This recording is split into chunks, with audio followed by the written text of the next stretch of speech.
Hey,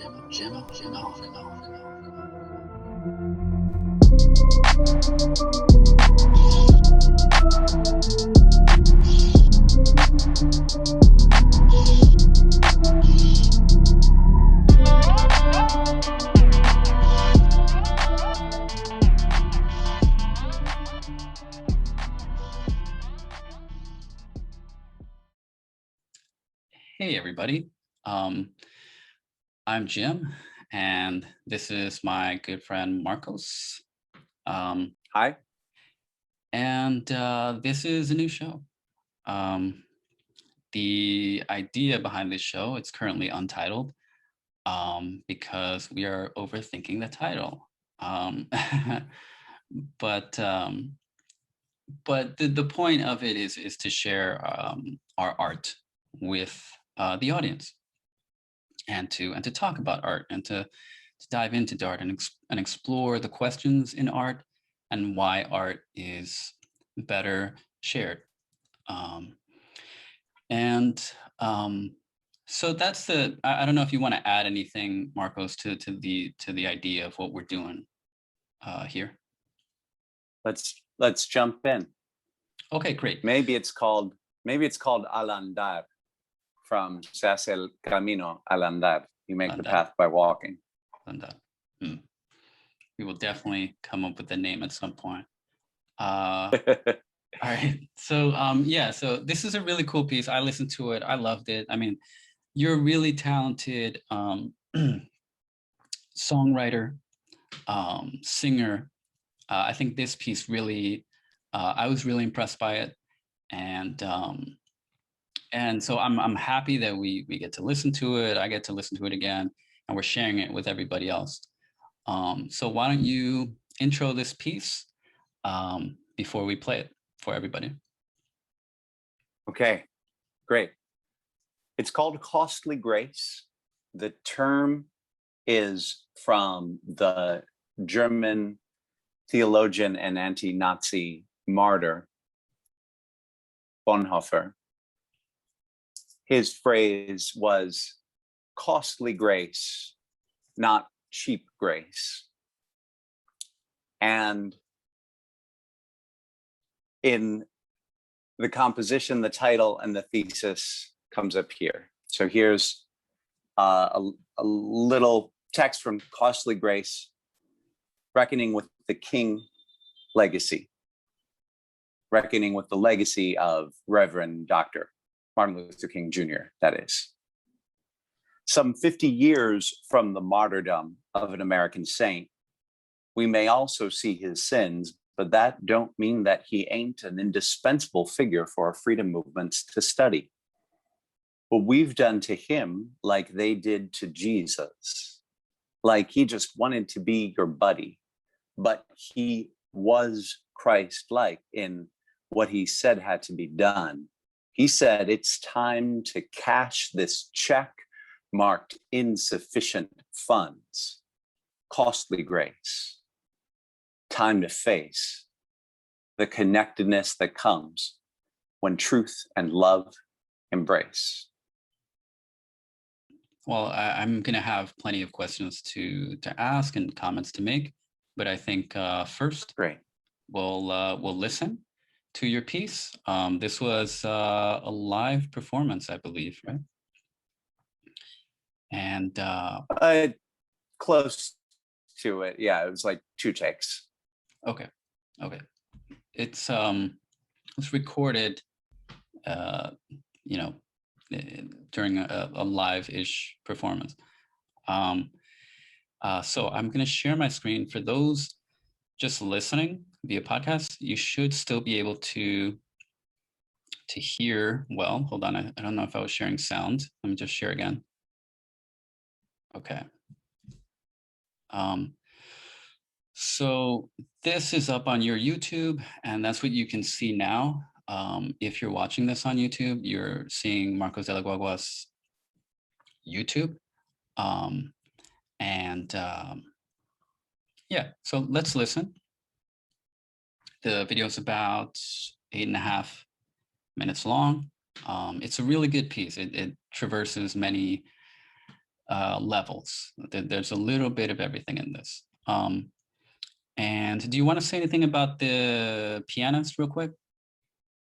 Oh, so that's our director of music at my home church, Trinity Evangelical Lutheran Church at 100th and Amsterdam in Manhattan. That's Mr. Horace Beasley. He's my mentor. He's my voice teacher, my composition teacher. And this work is still in progress. This is like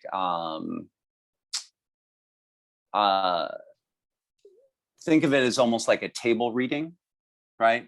Because there definitely would be some backing vocals and some live drumming, some bomba drumming in the fully realized version. Dope.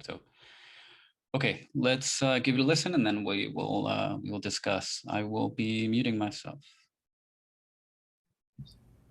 When Dr. King stood up with the so-called trash men the night before he was cut down, he said, I would like to live a long life. Longevity has its place, but I've been to the mountaintop and I have seen the promised land. I may not get there with you, but I want you to know that we as a people will get to the promised land. Could we decolonize our king? Our king who said, let freedom ring, and provoked controversy. He was not walking in his sleep. He was not selling trucks or jeeps. He was woke, even in his dream. Before DC in '63, he was not dreaming when he wrote that the words, we the people, are a promissory note. But if we're tied up inextricably in one garment of destiny, we must finally reckon with what we mean when we say we. All I know is I know it was the blood for me. I know that it was my Savior's blood for me. We are patchwork, patched up women's work, made with love but without worth, and the logic of political economy separating desperate families. We are trashful, locked up, rust belt. I wondered just how Martin felt, so gifted but hurt by hateful stings, when Mahaley said, wait, talk about your dream, impromptu preempting his prepared text. Now that's the part that we remember best. Jobs and freedom was the point of the march, but maybe Mother Mahalia thought, to change minds you got to change hearts, access the pathways through which passed blood. She knew about the power in the blood. My mother taught me to know it was the blood for me. We're a patchwork quilt of destiny. We celebrate our king's birth, not his return to the earth, because terrorism is not noteworthy. Before Pontius Pilate, you could already define it as standard peacetime imperial practice. Crucifixion was quite common under Pilate. He was fond of how the terror enforced his authority. When Jesus took the cross, the empire lost. It was a cosmic realignment of who is the boss, at least in as much as we may, resisting the inertia of how things are done normally, accessing an erstwhile interiority, actualize existence in this universe morally, arduously, loving our neighbors, harmless, not helpless, but hopeful, 'cause the outcome's already carved in the hands of my Savior. Oh, my soul, I know it was the blood for me, in defiance of the empire's brutality. Some 50 years from the martyrdom of an American saint, we may also see his sins, but that don't mean that he ain't an indispensable figure for our freedom movements to study. But we've done him like we did Jesus, like he just wanted to be your buddy. But he was Christ-like, and what he said had to be done. He said it's time to cash this check, mark insufficient funds, costly grace. Time to face the connectedness that comes when truth and love embrace. Pilate washed his hands of it. So this blood is on me, bloodshed in love, defiant to set us free. What does it mean to know it was the blood for me?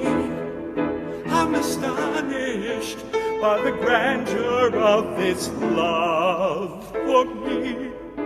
It was the blood to set us free. We're bound by blood, like family. We are blood family. I know it was the blood for me. We're family. Without you, I cannot get free. For the Spirit of the Lord's upon me, for God has anointed me to bring good news to the poor and let the oppressed go free, and recovery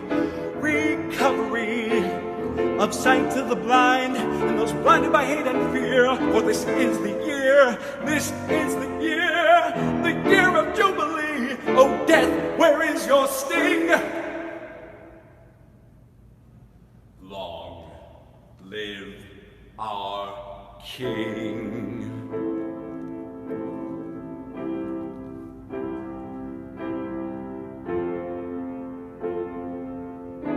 And the King of Kings.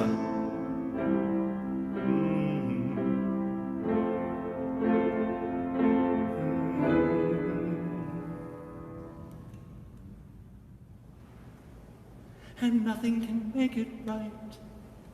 But will all this blood have been shed in vain? Or will we as a people finally get to the Promised Land?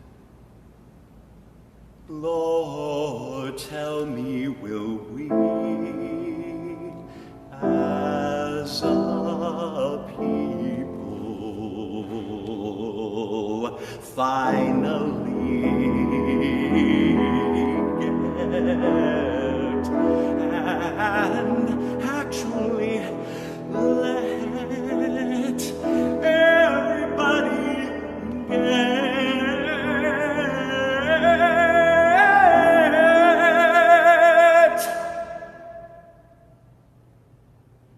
to the Promised Land.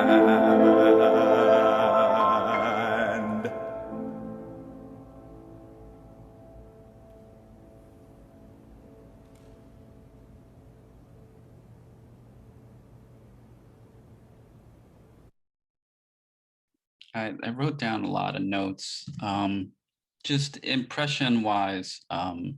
Your passion really comes out in this. Your devotion, your inspiration. You know, one of the reasons I really like King is because for King, I mean, obviously he was motivated and inspired, and even more so by Jesus, but also by Socrates and also by Gandhi. And it just shows the generational, the way that inspiration and sacrifice can inspire for generations. And I see that in you, and it's clear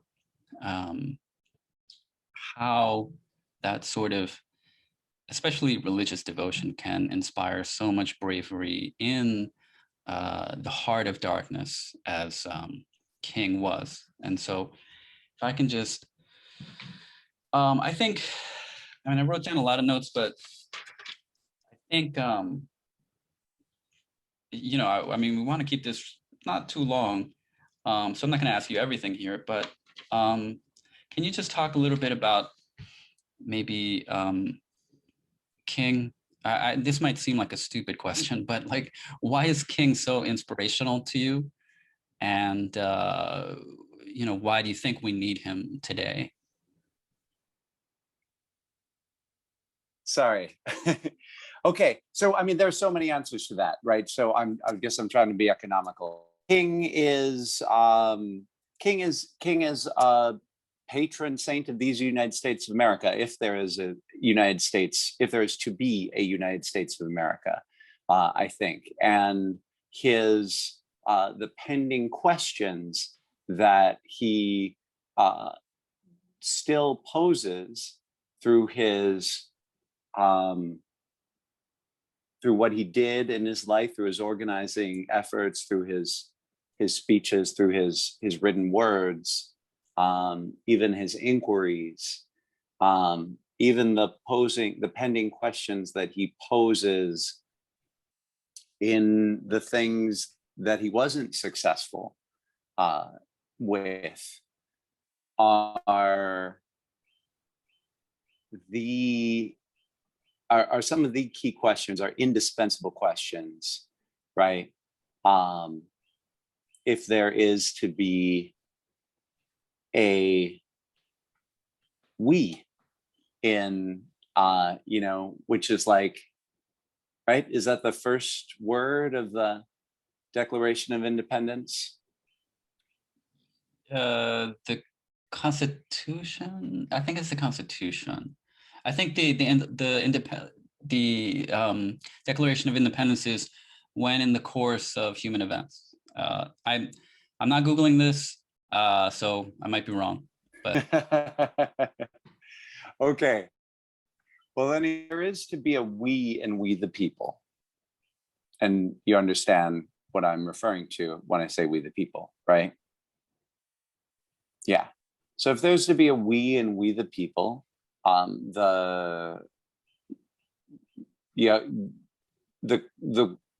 questions that King poses, the challenges that he poses, have to be addressed. And I'd like there to be a we, and I feel I can't feel a wholeness in myself without a sense of kinship with my neighbors and my country and my world. I see. So when you say there is no we, you're saying the mentality of unity, of one of the things you bring up in this piece is the idea of blood, the idea of family. And so what you're saying is that's what we don't have in the United States right now.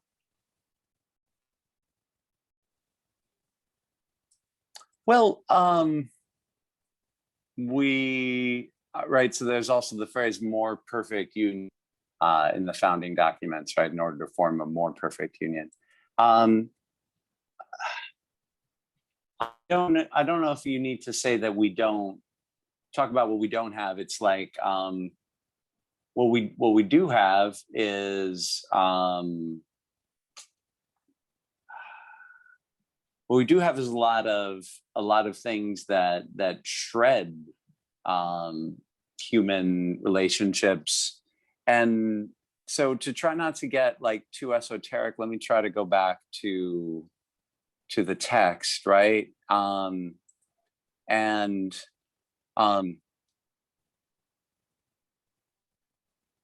Yeah.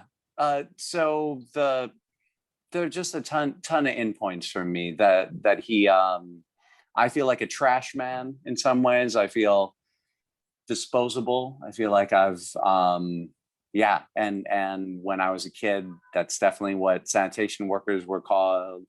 And you know, Dr. King is organizing or standing with striking sanitation workers in Memphis when he's killed.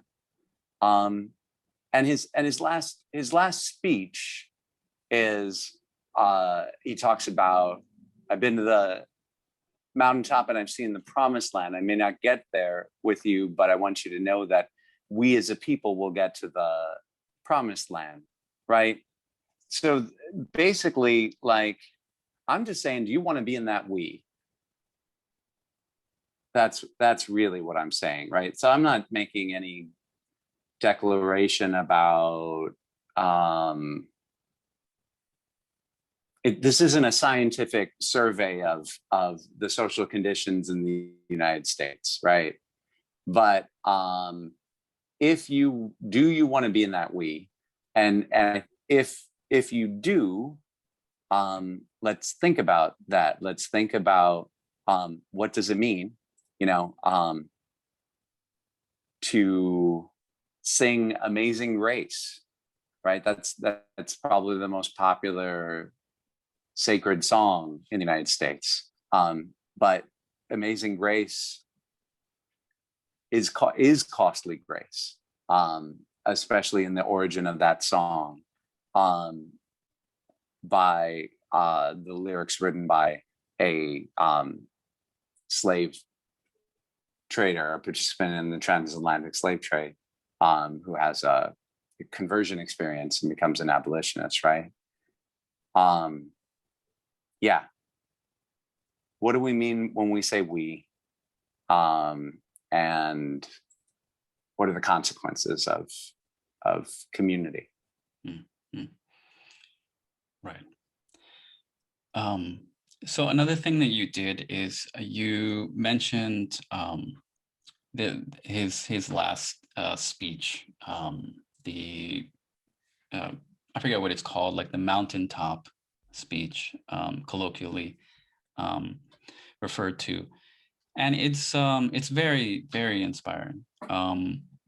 You know, if you just pay attention to his eyes, you know, alone in that, they're so, to me, they're so telling, because given everything that he's been to up until that point, I mean, he had almost been, I mean, there was an assassination attempt on his life beforehand, and he almost died, right? I think there was a famous line, something along the lines of, the doctor told him, if I had sneezed, I would have died. Yeah, exactly. A woman stabbed him, and so I feel like he knew so much, and there were probably things that he had gone through and he had seen that only he knew. And well, I'll just leave it at that. I mean, there's some interesting stuff if you read about the suicide note that was sent to him by mail, allegedly by the FBI, saying they had a recording of him cheating on his wife, and they would send that recording to his wife if he didn't kill himself. So yeah, I mean, definitely I find his death mysterious, but like I said before, I think there's like bravery in this, I think, costly grace. And I want to return to this idea of costly grace, what makes it costly. But and I guess really the cost here you're saying is blood, because you're saying the blood is what connects King with Jesus. And you make a lot of similes, a lot of metaphors between their two lives.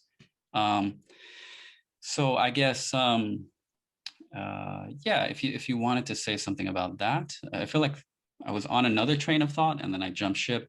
So my bad. But is how deep does that connection I raise a view of the crucifixion as not being something that like God wanted or Jesus wanted. It was the state's decision about killing Jesus, and crucifixion was actually common under Pilate. It was a way of enforcing state authority. And then, yeah, like, but what Christians experienced in the resurrection was the scariest thing that Rome had to throw at them was no longer was floating above my head now, right? Was a sign of life to them. The cross, meant to be the most humiliating death, was a sign of hope and life for the Jesus movement. And it's problematic to say anybody died for your sins, right? But I know that King took all this stuff very seriously, right? So I'm just trying to take it seriously too. And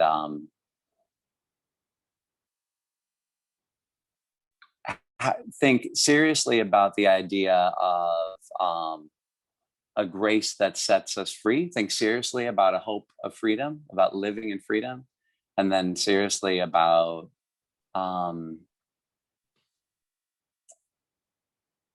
what is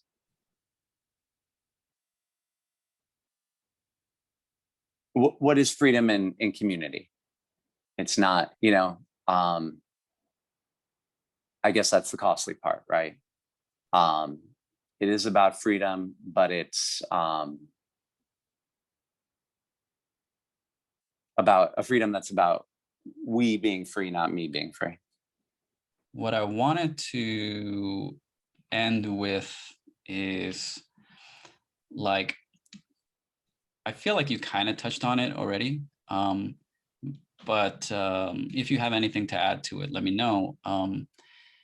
Like, what actually is the mountaintop, right? What is it, and how do you think we get there? Well, the mountaintop is kind of nothing, actually. I mean, it's nothing apart from the vision that you have. I think there's sufficient grace available to you that you have mountaintop experiences in your everyday life, right? Jesus says, King says, I've been to the mountaintop and I've seen the promised land. He's comparing himself to Moses' experience of the liberation from enslavement in Egypt, which is a tragic experience. Personally tragic, right? Because Moses meets God in the mountaintop, and that's formative, but he doesn't get to the promised land. He dies before the people reach the promised land. And the tradition about that is that it needed to be a new generation of the promised land. No one who was hierarchical way of enslavement could live free in the promised land. It had to be a new, experience. So the mountaintop, I think, is accessible to everybody. And the promised land may always be out ahead of us, right?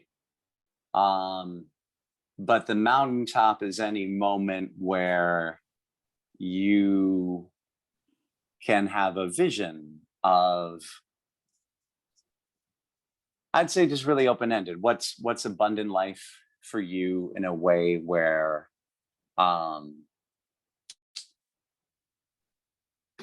your joy doesn't come at anybody's diminishment, you know, that your joy is a part of multiplying joy in the world. Your freedom is a part of multiplying freedom in the world. And if I can extrapolate from your song and what you're saying, I think how we get there, correct me if I'm wrong, but it seems like, you know, you look at Jesus, Socrates, Gandhi, King, it's through sacrifice, right? It's by putting other people ahead of yourself. And, you know, when you do that, it's hard not to be woke even when you're dreaming, as you put it. So, I mean, yeah, I think that's great. If you wanted to add anything else, like about your piece that I didn't ask, feel free to do so. I'd say is this is Dr. King has a unit, a speech that he gives where he talks about your life's blueprint, and my life's blueprint is in my notebooks. It's in my songwriting, and this is one of the nicest. One of the nicest blueprints I've been given the grace to work on, and I hope it gets to.